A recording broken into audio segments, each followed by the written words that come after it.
Hi there, my name is Adam. I am the Director of the European Journalism Centre. This is one of my favourite news organisations in the world.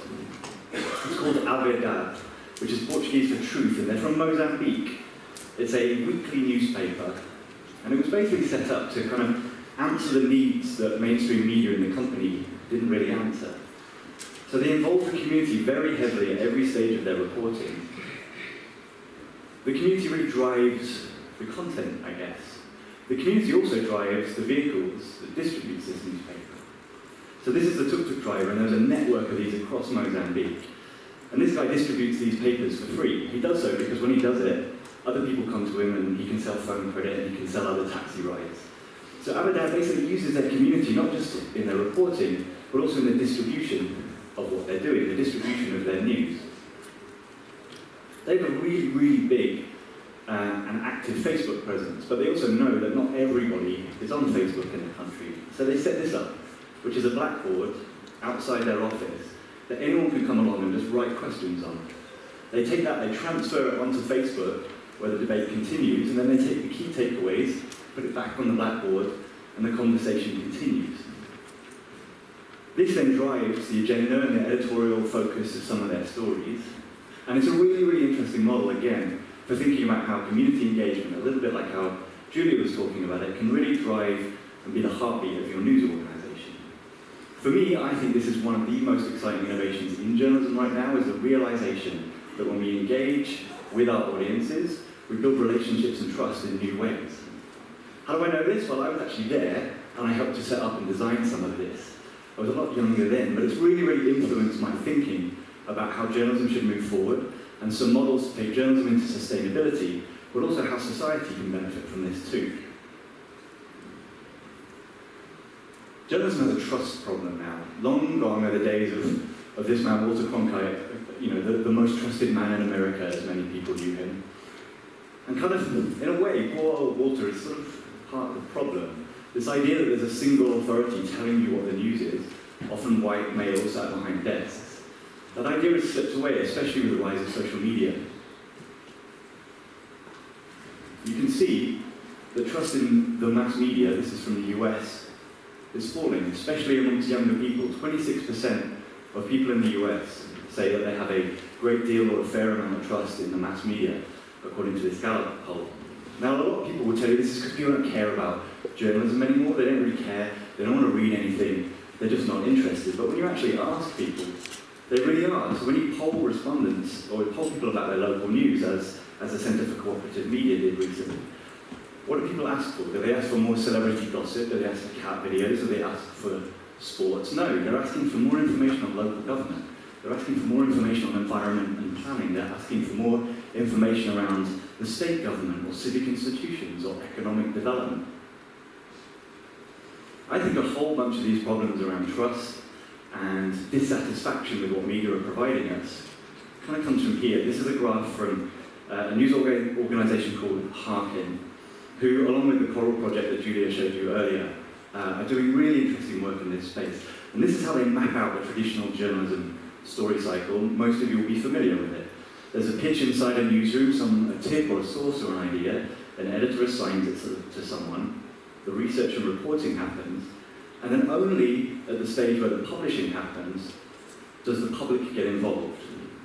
So their engagement is very low throughout until that point, and then the kind of newsroom steps back and just lets the chaos of comments happen, either on their own site, or actually for a lot of news organisations who've got rid of comments, this happens on Facebook and Twitter, and they don't really have a say. So what if there's a different way? What Julia presented earlier, and what I've just shown with A Verdade, shows what a public-powered story cycle looks like. So what happens when you involve the public very, very early in pitching, assigning, reporting, publishing, distribution, revenue, when you bring that engagement up to be almost at the same level of the news organisation, you get something that we call, at the European Journalism Centre, engaged journalism. So engaged journalism is reporting that empowers communities in their conversations. I'm going to give you another example. This is the Süddeutsche Zeitung in Germany, and they were reporting on air pollution, which is a really big issue for the communities, for lots of different communities in Germany. Quality of air is a really big issue. They drove that type of reporting by this, which was collecting data on the air quality in all the different areas around. And they built this pretty amazing map which can show you over time the air quality. But what's really special about this data project is the way they collected the data. They collected it with the community by building and distributing 300 of these sensors to collect the air quality in all of these regions. They then brought the community together, looked at all this data, and tried to work out what it meant and what kind of issues that it was addressing inside the community. This then generated a lot of stories, a lot of story ideas, and drove the editorial agenda. So it's a great example of engaged journalism, where you can basically bring the community in, you can help them they can help you in the news gathering, they can help you in the distribution, they can help you decide what stories you should pick out, and they can really drive stories in the public interest. A water break.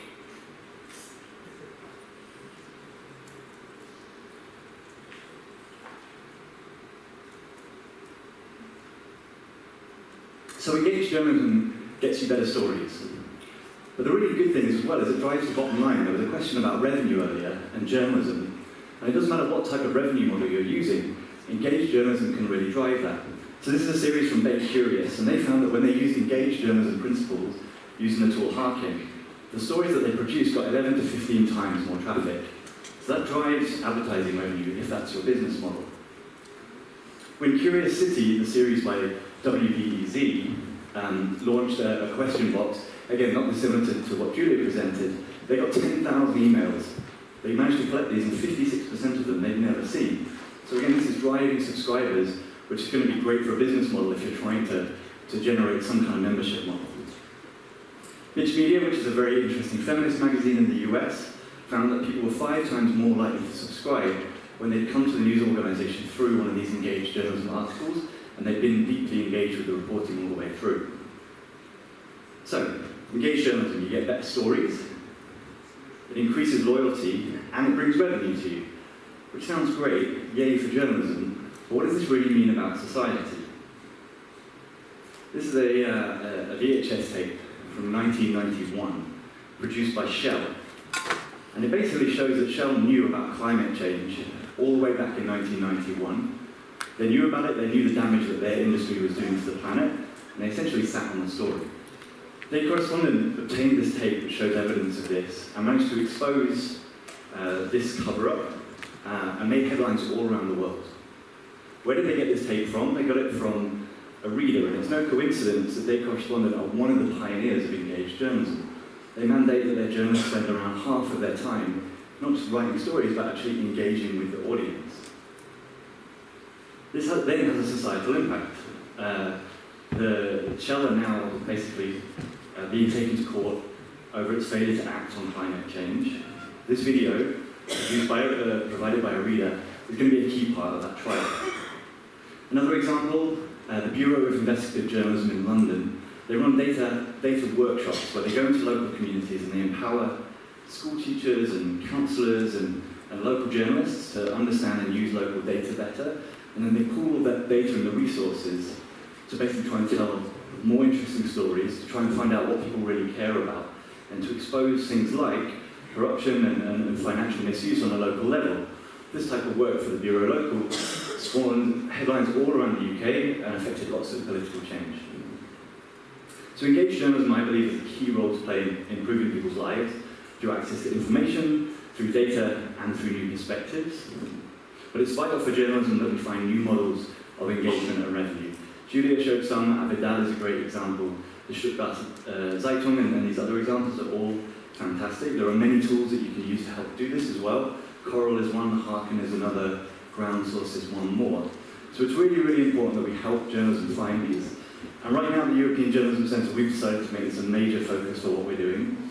So a couple of weeks ago, we launched a €1.7 million accelerator to help support news organisations doing this. So we've got a fund, we've got grants, we've got coaching, we've got events, we've got support, we've got resources. And if you'd like to know more about that, you can come and talk to me, or you can ask me a question now. I'm done. Thank you.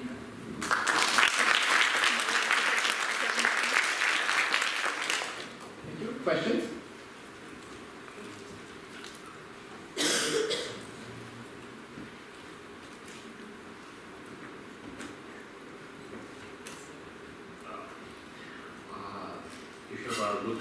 innovation, and I wonder, for example, do you have some sustainable model for new media?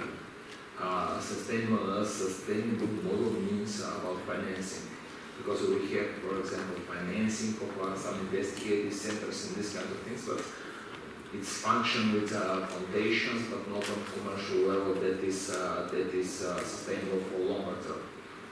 Yeah, so I think building any sustainable business model, you need to think about, firstly, which community you're serving and the value that you bring, and then work out who might be prepared to pay for that. So investigative reporting is a good example. There are governments and there are NGOs who are prepared to pay that, which is why primarily the financing for investigative journalism comes from those areas. Other models that I think engaged journalism enables, which is actually all potential models of revenue, I think advertising is mostly done. I think you're going to be really struggling unless you're looking for mass scale to bring advertising revenue. So I think you can look at subscription or membership models, you can look at partnerships with local businesses, you can look at setting up parallel businesses like events or books or publishing or selling products. There are many different examples out there. One of the things we want to do with the Engaged Journalism Accelerator is map a lot of these efforts across Europe, across 50 countries, and build toolkits that help you decide which one's right for your business. There's no one silver bullet that's going to work for every single news organisation, but if you have a really good understanding of your audience and you engage with them directly, it's going to make it a lot easier for you to find the perfect revenue model. Thank you.